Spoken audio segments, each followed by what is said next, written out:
चलिए, आज बात करते हैं मॉडर्न हिस्ट्री के सबसे हैरान कर देने वाले मिलिट्री ऑपरेशंस में से एक की।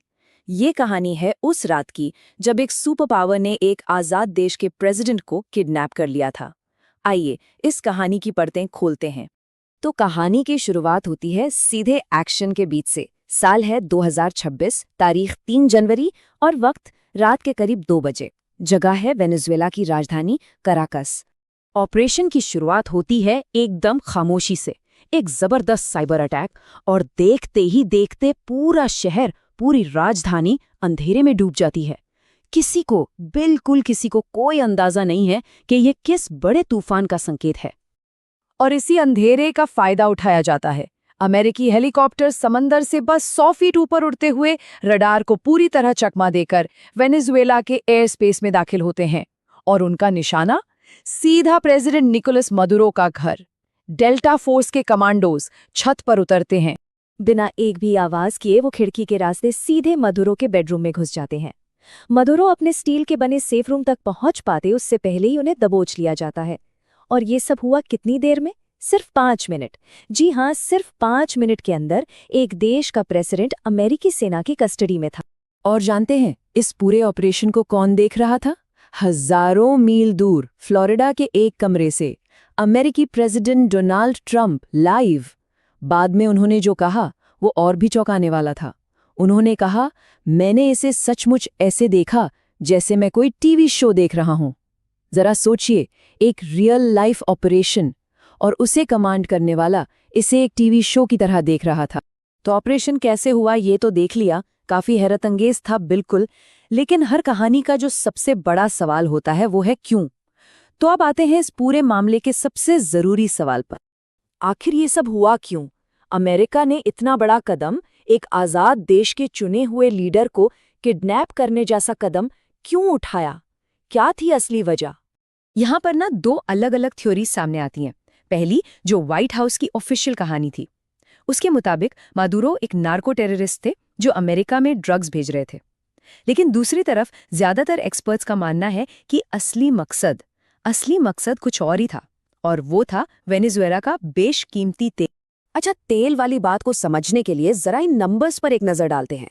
वेनेजुएला के पास दुनिया का सबसे बड़ा, जी हाँ, सबसे बड़ा प्रूवन ऑयल रिजर्व है, 303 बिलियन बैरल।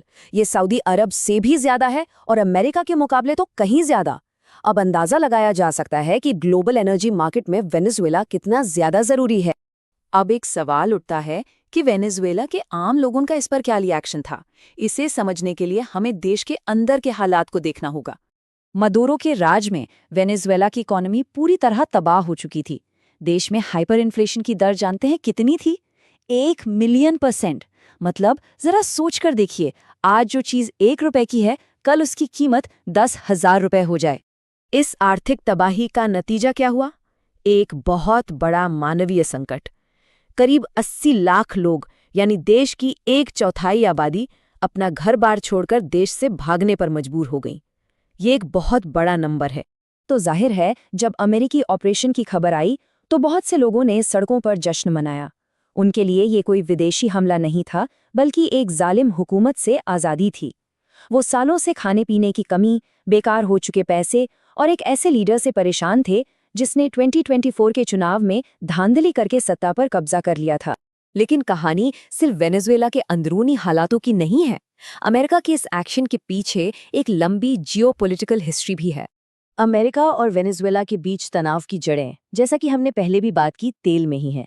ये सब शुरू हुआ 2001 में, जब प्रेसिडेंट ह्यूगो शावेज ने ऑयल इंडस्ट्री को नेशनलाइज कर दिया, मतलब सरकारी बना दिया, और अमेरिकी कंपनियों को बाहर का रास्ता दिखा दिया। बस तभी से रिश्ते बिगड़ते चले गए। अमेरिका ने एक के बाद एक पाबंदियां लगाईं, जो ट्रंप के आने के बाद और भी ज्यादा सख्त हो गई। अब इन अमेरिकी पाबंदियों का जवाब वेनेजुएला ने कैसे दिया? उसने अमेरिका के दुश्मनों से दोस्ती कर ली, चीन, रूस और ईरान। चीन ने तेल के बदले अरबों का लोन दिया, रूस ने हथियार सप्लाई किए, और ईरान एक नेचुरल पार्टनर बन गया। मतलब अमेरिका के ठीक पड़ोस में, उसके बैकयार्ड में, उसके दुश्मनों का एक अड्डा तैयार हो रहा था। और ये बात अमेरिका को बिल्कुल मंजूर नहीं थी।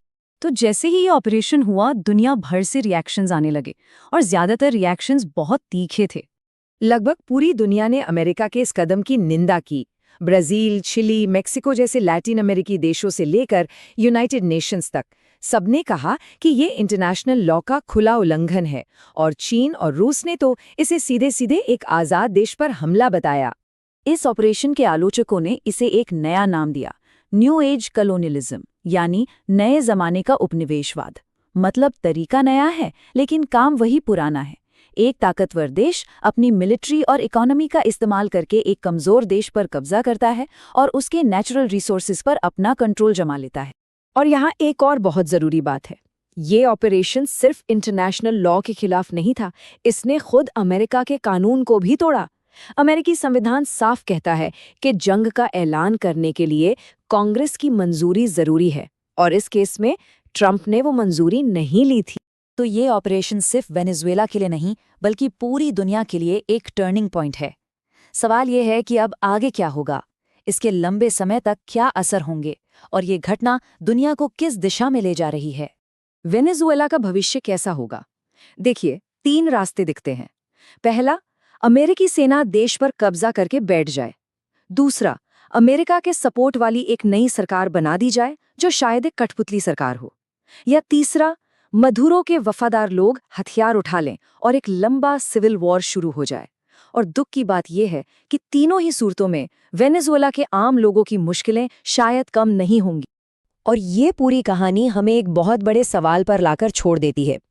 जब दुनिया की सबसे बड़ी सुपर पावर अपनी मर्जी से बिना किसी नतीजे की परवाह किए सारे नियम कानून तोड़ सकती है, तो फिर सॉवरेनिटी यानी किसी भी देश की आज़ादी और संप्रभुता का असल में मतलब क्या रह जाता है? ये एक ऐसा सवाल है जिसका जवाब ही आने वाले वक्त में दुनिया का नया ऑर्डर तय करेगा।